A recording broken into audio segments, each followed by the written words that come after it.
Ahoy!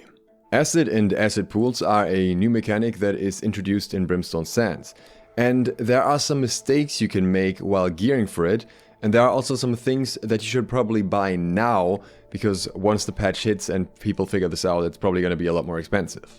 And you will definitely want to have a set to protect yourself from the acid, because on one hand, this is by far the best way to farm Golden Scarabs, and also it is a way to get sulfur. I found a lot of materials on the test server to craft multiple different sets to test out, and I learned that not everything is equally useful and you can actually end up wasting a lot of materials if you make a mistake, so I'm hoping that this video will help you not waste your gold and time. Let's quickly talk about what acid is and where we find it. Acid is a debuff that functions similar to corruption or blight, where you have an amount of resistance, and once that resistance is down, the effect is much worse. While you have resistance, if you're in proximity to an acid pool, you will slowly lose that and take a low amount of damage. This, for example, happens if you're mining brimstone next to it. And if you're standing in the pool itself, the resistance will also go down while you take a lot more damage from the pool. The acid damage is percentage health based, meaning the more health you have, the more damage you take. So you can't really avoid the mechanic by just stacking a ton of constitution. Likewise, it seems to entirely ignore armor. As such, the best armor to use around acid pools is ironically light armor, because you can roll out of them quicker. Unfortunately, you will have to stand in them for a while though. Acid is present in a variety of areas in Brimstone Sands. You can, for example, find it in a cave and in a castle, but more importantly, you can find it in these areas on the map. The larger acid areas on the map are orange-ish in tone with these blue water pools inside of them, which are not actually water, and have a dolphin statue logo for some reason. These are the main places to farm sulfur, and they contain the elite grave offerings. In yesterday's video I talked about how Golden Scarabs are now only available in those and in glyph chests, and according to the information that I have been provided with by XR, the glyph chests only have a 2% drop rate for Golden Scarabs, whereas the elite grave offerings have a 7% chance. And if the currently available information is correct, then these chances are also hardly affected by luck, which means you will very likely have to farm these elite grave offerings for Golden Scarabs. You have to stand in the pool to open them, and once you open them, a mob will spawn also in the pool that you have to kill, and only after that you can loot the actual chest while again standing in the pool. While it is technically possible to open a chest without any acid resist, you will then get acid burn, and that means you cannot step into the pool again for quite a while, because otherwise you'll take way too much damage from the pool, so it would take forever to actually loot all of the chests. There are 18 or 19 of these chests in the pools, and you'd wait at least an extra minute per chest, if not 2 minutes, because you could actually end up getting acid burned twice. So yeah, that's a lot of extra time wasted that I don't think is worth it, when you could just get some extra acid resist. So that's what I did, and we're gonna look at all the different methods, starting with the most conventional one that the game expects you to do. And that's chitin gear. You can see the recipe for the leather version right here, but similarly there is a light armor version, a heavy armor version too, with slightly modified material requirements. So you need some variation of leather, cloth and metal. Along with that, you need a chitin plate and chitin padding. This armor is meant to be strong against acid, and as we can see on the right, the gem slot will be used for acid resistance. Since the armor requires both a chitin plate and chitin padding, let's have a look at what a chitin padding needs. This is the list, and the first thing you'll notice here is that you need another chitin plate, so you actually need 2 chitin plates to make a chitin armor. Along with that, you need aloe gel, cactus flesh, runic leather and phoenix weave, so this is decently expensive. And what does our chitin plate need? Chitin parts as well as layered leather. Chitin parts can be found from any large scorpion in Brimstone Sands that can be skinned, of which there are quite a lot. There are exceptions, especially in the areas around the acid pools, but generally there are a lot of them. I decided to farm mine in the Acropolis right near the starting area. Hopefully don't have to explain to you how to get layered leather or tannin, so let's move on to the chitin padding. The first additional resource we need here is aloe gel. This can be found in a few different places that I will hover on the map here, but by far the easiest farm for it is near the starting area. This is in the southeast near Evanscale Reach. The greenish area here has plenty of plants and is also not overrun by high level mobs. If that's completely overfarmed, Atom's Way is a good alternative. Cactus flesh on the other hand can be found literally all over Brimstone Sands. Just gather or chop down any cactus you find along the way. Once you've crafted your 2 chitin plates and your chitin padding, you have enough to make a piece of chitin armor. But hold that thought, because chitin padding is technically a gem that can be slotted in your armor. When slotted, the description is plus 10 acid resistance and acid resistant ticks 15% slower. Note that it says acid resistance ticks slower, not acid damage. And this confused me, because if I can slot the chitin padding itself, then what is the benefit of crafting chitin armor with it, which requires me to have an additional chitin plate? I assumed that there would probably be a difference in how strong the acid resistance is, so I figured I'm gonna try both, make a set full of chitin padding and a set of actual chitin armor. So to actually figure out the difference, it was time to take an acid bath. And to my disappointment, I could not find any difference. I could find that I could stay in the acid pool significantly longer than I could beforehand, because I now had 100 acid resist and the resistance would tick down slower. But in terms of actual difference between the 2 sets, there was none. I took slightly different damage numbers because the sets had different amounts of constitution, but percentage-wise that was the same. So having that named chitin set neither affected the resistance, tick rate, nor the damage taken. That said, I would be lying if I said there was no difference at all. The chitin sets have more base durability. Insane, I know. Jokes aside, if anyone has stumbled across a more logical explanation for why these chitin sets exist other than aesthetics, please let me know. But to be honest, at least as of now, neither of these options is ideal.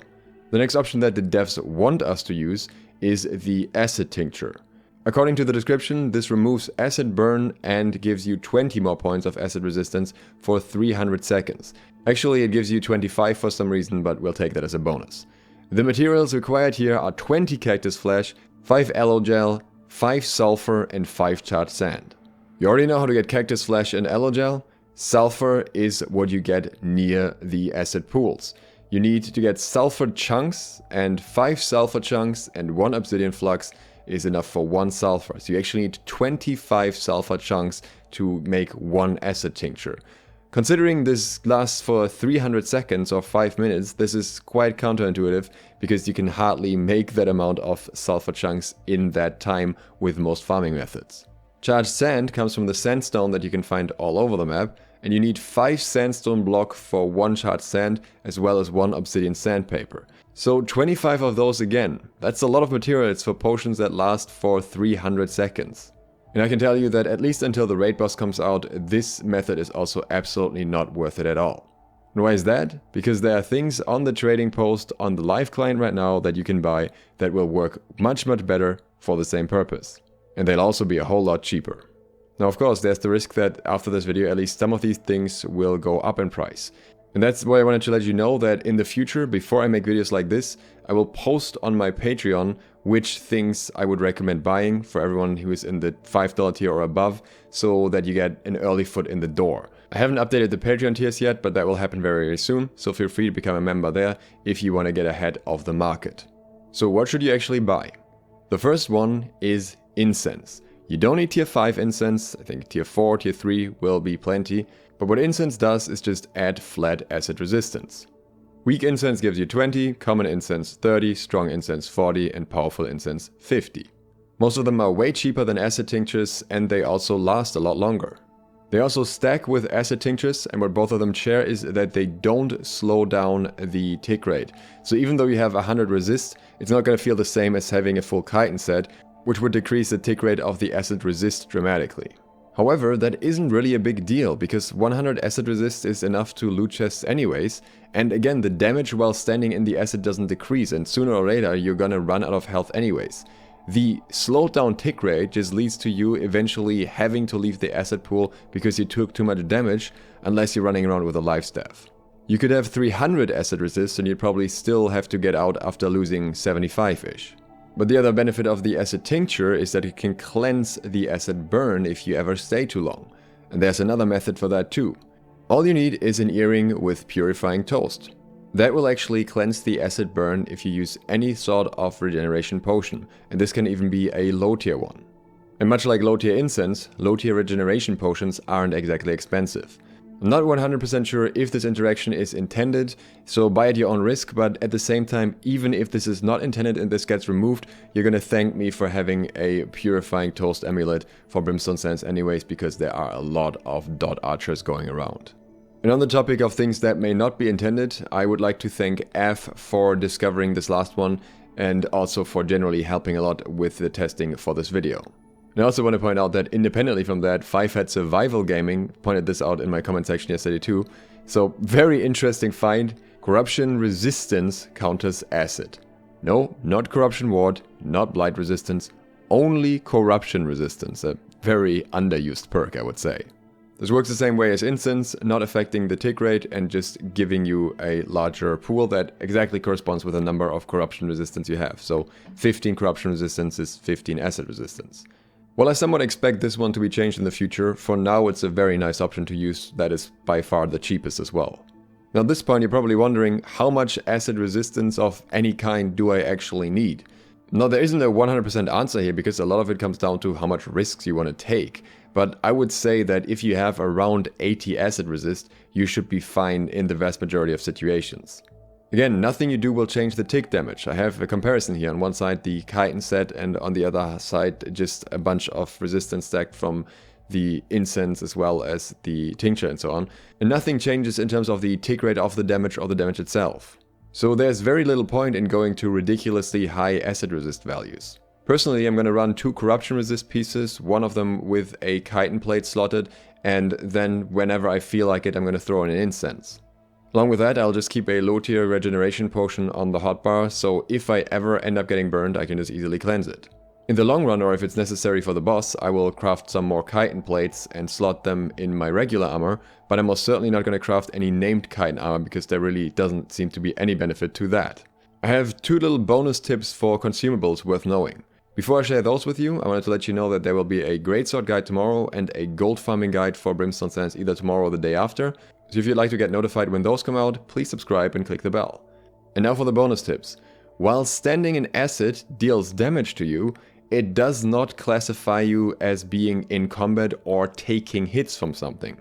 As such, when you are standing in acid, you can eat food and it will tick against the acid. This allows you to stand in the acid much longer than you otherwise could. As for the other tip, like I said, Purifying Toast cleanses acid burn, and so do acid tinctures. However, there is still an important difference between the two. If you are on low acid resistance, the regeneration potion won't do anything. It can only cleanse the burn once it is applied. The acid tincture, however, will fully restore your acid resist even if it hasn't ran out yet. This isn't important for us yet, but it may be important once the raid boss comes out, because it's possible that once you hit 0 acid resist, you basically get one shot, and you want to preemptively use tinctures in those cases. So if you find any along the way from quests and so on, I would recommend keeping them. And on the topic of the raid boss, if you want to hear more about that guy, I will link a video right here. Thank you for watching. Duke Sloth, out.